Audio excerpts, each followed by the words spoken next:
Okay, we're just going to run through the pre-ride drills here, just making sure we've got everything set up. So what I like to do when I start out is have the resistance here on the side set down to the lowest setting, so you can just warm up easily spinning.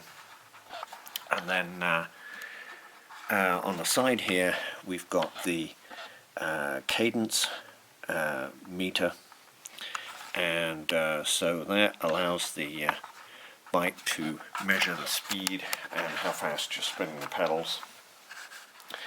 Then we have the water bottle on the stem here, so that's easy reach as you're pedaling. Another little trick here, when you are riding indoors, it usually takes a while for your Garmin GPS to detect that it's inside. So what I do is I put it inside this biscuit tin here, and that acts like a Faraday cage. It can't see any of the satellites, and now it'll quickly realize that it's indoors. And what else have we got? We've got the heart rate monitor. Make sure you've reset your speedometer on the bike back to 0, so you're measuring the distance and speed and your averages correctly. And then here we have the stand fan. Important, as you're riding indoors, you're not getting any motion, so this is going to keep you cool. And I have two speeds: the low speed when you're doing the initial warm-up, then once you're warmed up you can switch it up to high speed. Then over here in the background we have the TV, computer and TV monitor, so you can watch a video as you're riding. And then coupled with that we have the Bluetooth headphones, so you can wear those as you're riding, and that keeps you entertained, basically. If you're going to ride for 20 miles and for an hour, you need something to help you, motivate you, and so on.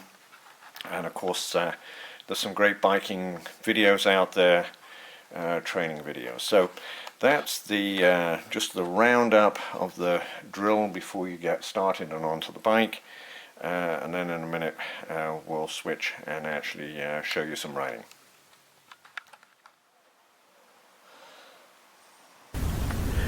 So now we're going to actually walk through riding on the bike,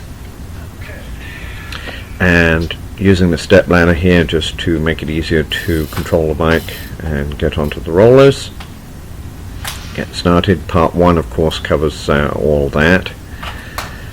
And so here what we're doing is we're riding on the lowest resistance, no resistance setting on the rollers. Start the GPS Garmin. I usually like to do that before I get on the bike so I don't forget.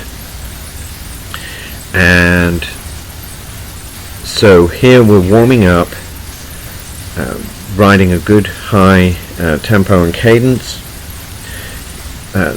Take a drink obviously as you need to. It's convenient having the water bottle on the bike so you don't actually have to stop. Now change gear, and you can see the idea is to pedal nice smooth circular motions. You'll notice though, and this is one of the things of recording yourself on the bike, is you can see how you're actually riding. Slight side to side motion as you apply the power down on the pedals, and that of course is because you're on rollers. You're naturally going to get that movement, so your riding isn't going to look as smooth on rollers as it would say on the bike itself on the road, or on a trainer, which of course is fixed, so you're not getting that sideways motion. But of course the advantage of the rollers is a much more natural feel to the riding. You've got the speedometer reading out off the front wheel, being able to show you actually how fast you're going. Of course some people use the Garmin mounted on the handlebars so they can see that. That's another option. And of course you can go down in the drops, you can come back on the hoods, you can position yourself how you want to, and vary your pace, vary your resistance through changing gears. And basically here we're riding good fast tempo, 22 to 24 miles an hour.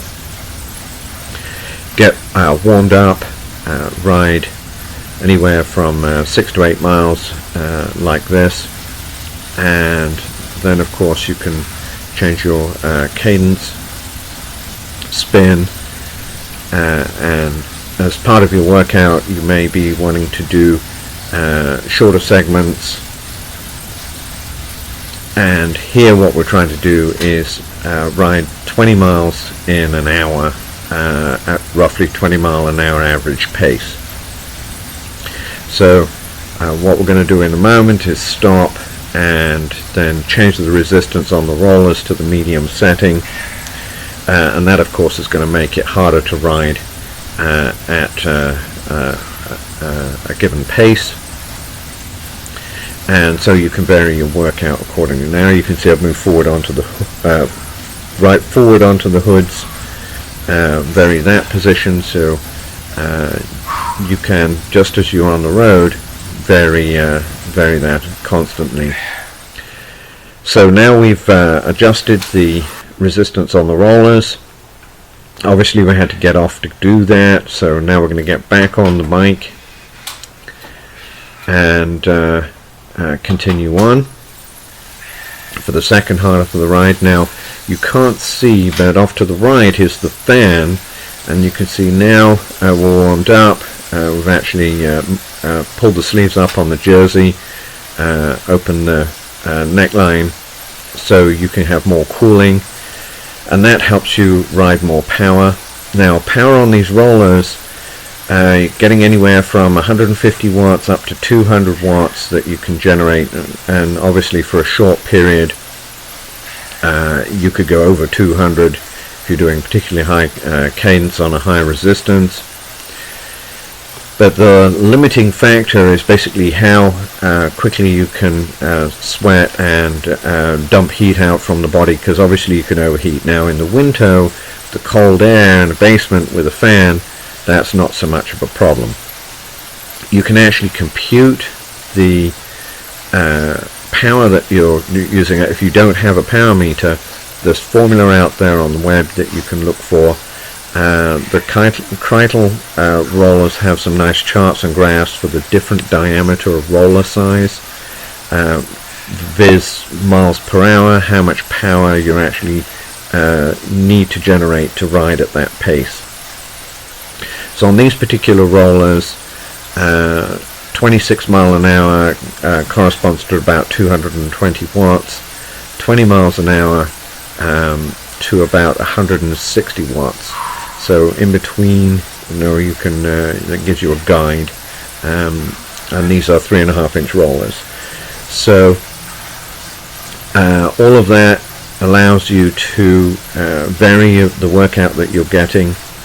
Obviously here, because we're doing an hour, we have the headphones on, we have the video running, so now it gives you something to do while you're spinning the pedals here, in addition to watching the metering, watching your pace and everything else. So that's basically the idea here. I hope this is giving you some ideas for doing your own workouts on the rollers. Actually, once you get proficient here, you can have a very solid workout, put in some serious miles through the winter, and really have some good conditioning going into the spring. Okay, we're not going to sit here having you watch wheels going round and legs pedaling, so thank you very much for watching, and enjoy your riding.